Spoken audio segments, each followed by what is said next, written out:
ବନ୍ଧୁଗଣ, ସନାତନ ଧର୍ମରେ ଶୁକ୍ରବାର ଦିନ ଲକ୍ଷ୍ମୀ ଏବଂ ବୈଭବ ବିଳାସର ଦିନ ଭାବରେ ବିବେଚନା କରାଯାଏ।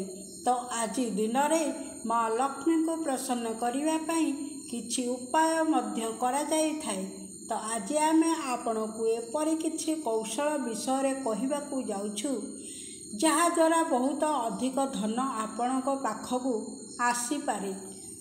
ଭିଡ଼ିଓଟିକୁ ଆଗକୁ ବଢ଼ିବା ପୂର୍ବରୁ ଗୋଟିଏ ଲାଇକ୍ ଓ ଚ୍ୟାନେଲକୁ ଗୋଟିଏ ସବସ୍କ୍ରାଇବ୍ କରି ଦିଅନ୍ତୁ। ତ ବନ୍ଧୁଗଣ, ସନାତନ ଧର୍ମରେ ପ୍ରତିଦିନ କୌଣସି ନା କୌଣସି ଦେବୀ ଦେବତାଙ୍କର ହୋଇଥାଏ। ତ ଯାହା ଅନୁସାରେ ଶୁକ୍ରବାର ଦିନ ହେଉଛି ଦେବୀ ଲକ୍ଷ୍ମୀଙ୍କ ଦିନ ଅଟେ। ତ ଶୁକ୍ରବାର ଦିନ ଯେଉଁ ଭକ୍ତମାନେ ମା ଲକ୍ଷ୍ମୀଙ୍କର ପୂଜା କରିଥାନ୍ତି, ସେମାନଙ୍କୁ ସଂସାରର ସମସ୍ତ ସୁଖ ପ୍ରାପ୍ତ ହୋଇଥାଏ। ଶାସ୍ତ୍ରରେ ମା ଲକ୍ଷ୍ମୀଙ୍କୁ ଧନର ଦେବୀ ଭାବରେ ବିଶ୍ୱାସ କରାଯାଏ। ବନ୍ଧୁଗଣ, ବିଶ୍ୱାସ କରାଯାଏ ଶୁକ୍ରବାର ଦିନ ଯେଉଁ ଭକ୍ତମାନେ ମା ଲକ୍ଷ୍ମୀଙ୍କୁ ଭଲ ଭାବରେ ପୂଜା ଅର୍ଚ୍ଚନା କରିଥାନ୍ତି, ମା ଲକ୍ଷ୍ମୀଙ୍କର ଆଶୀର୍ବାଦ ସର୍ବଦା ସେହି ଭକ୍ତମାନଙ୍କ ଉପରେ ରହିଥାଏ। କିନ୍ତୁ ଏହି ଦିନ କିଛି କାର୍ଯ୍ୟ ନ କରିବା ପାଇଁ ମଧ୍ୟ କୁହାଯାଇଛି।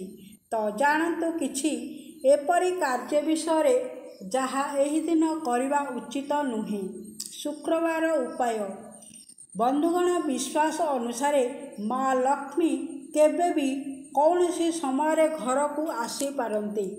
କିନ୍ତୁ ସନ୍ଧ୍ୟା ସମୟ ଏପରି ହୋଇଥାଏ ଯେଉଁ ସମୟରେ ମା ଲକ୍ଷ୍ମୀ ଆସିବାର ସମ୍ଭାବନା ଅଧିକ ହୋଇଥାଏ।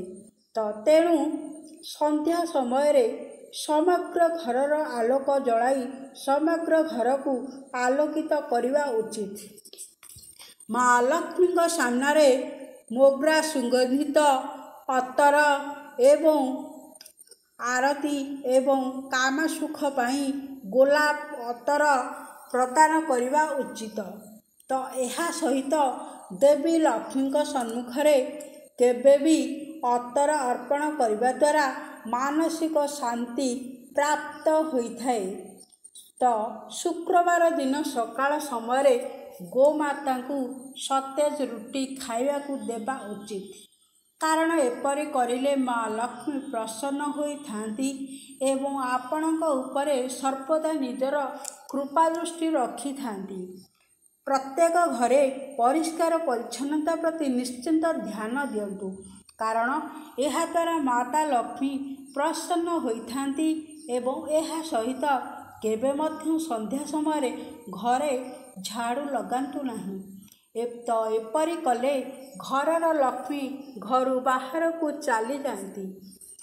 ଶୁକ୍ରବାର ଦିନ ସେହି ସ୍ଥାନକୁ ଯାଆନ୍ତୁ ଯେଉଁଠାରେ ମୟୂର ନୃତ୍ୟ କରିଥାଏ ଏବଂ ଏହାପରେ ସେଠାରୁ ମାଟି ଆଣି ଏକ ଲାଲ ରଙ୍ଗର କପଡ଼ାରେ ବାନ୍ଧି ଏକ ପବିତ୍ର ସ୍ଥାନରେ ରଖିଦିଅନ୍ତୁ ଏବଂ ପ୍ରତିଦିନ ଏହାକୁ ପୂଜା କରନ୍ତୁ। ଏପରି କରିଲେ ଆପଣ ଧନ୍ୟ ହୋଇଥାନ୍ତି।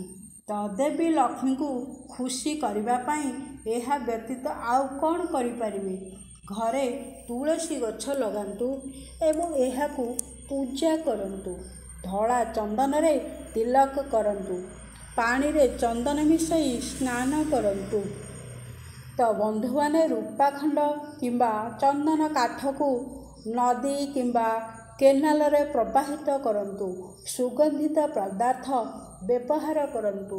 ସନ୍ତାନ ପ୍ରାପ୍ତି କରିବାକୁ ଚାହୁଁଥିବା ଦମ୍ପତି ହରିଶୃଙ୍ଗାର ହାର ଚାରା ଘରେ ଲଗାନ୍ତୁ ଏବଂ ନିଜ ଛୋଟ ସନ୍ତାନର ଯତ୍ନ ନେବା ପରି ଏହି ଗଛର ଯତ୍ନ ନିଅନ୍ତୁ। ବନ୍ଧୁଗଣ, ଯଦି ଏହି ଭିଡ଼ିଓଟି ଭଲ ଲାଗିଲା ତେବେ ଗୋଟିଏ ଲାଇକ୍ କରିବା ସହିତ ଏହାକୁ ସେୟାର କରିଦିଅନ୍ତୁ।